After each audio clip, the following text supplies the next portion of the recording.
See you later.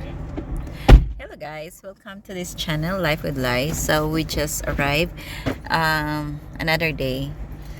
Meron silang laro yung anak ko ngayon. There he is. Merong 12 o'clock yata. Tapos yung mga ibang team dumating na rin. Isang bus galing New York yata yun. There he is. Nakaschedule sila 12 o'clock ngayon yung game nila. And now it's 11 o'clock. Puno na nga yung yung parking lot. Kasi I think yung game mga pa nag-start mga 6 o'clock in the morning. Sila mga 12 yung schedule nila. And this is a tournament. It's a spring tournament of first tournament ng year na to. And yan, yung bus na yun galing galing New York. Siguro ewan ko ba mamaya. I think this is tonight. Itong team na to kalaban nila. It's fun. So yun.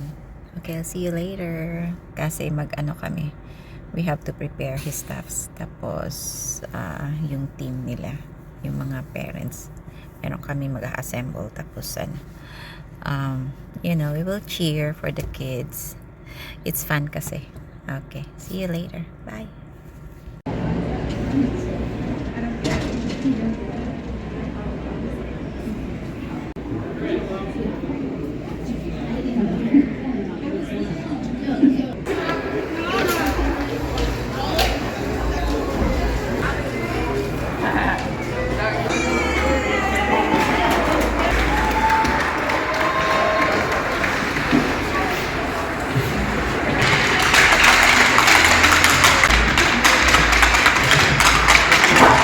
Okay, so ito yung second game nila ngayon.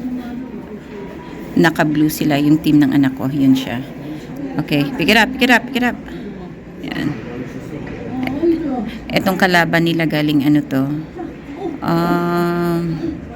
Seattle yeah. Washington State. Ang layo, Yan, yan. Yan sila naka-blue. Tapos yung Seattle white. Okay guys. Mag-i-enjoy muna ako dito. Kasi parang nasa-stress ako.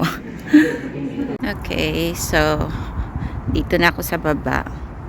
Diamond Elite Reserve Parking. Ito yung maganda pag Diamond Elite ka. Meron kang parkingan. Kaya gusto ko palagi dito sa Holiday Inn. Ayoko dun sa Marriott. Kasi may VIP treatment ako. Sorry to say that. Okay, sandali. Warm na naman. Tingnan nyo. 61. Hindi makita. Nang the other day, 35. Kasi nag-snow. Sabi nila, ang Virginia parang bipolar. Tumatawa ako dun. Kasi merong nag-vlog na nag-init that day. Tapos, di ba yung sa na-post ko. Tapos, kinabukasan nag-snow. Ganun That's why I like Virginia kasi lahat ma-experience mo. Okay, mag-drive muna ako kasi ayoko na kasi noon the police catch me dahil I'm holding my phone. Sabi ko ngayon ayoko na pag magdo-drive ako, I'm not gonna do text or I will not do anything sa phone ko. Okay guys, I'll see you. Balik na ako sa ice rink. Punta ako dun kasi kunin ko sila. Alright, bye.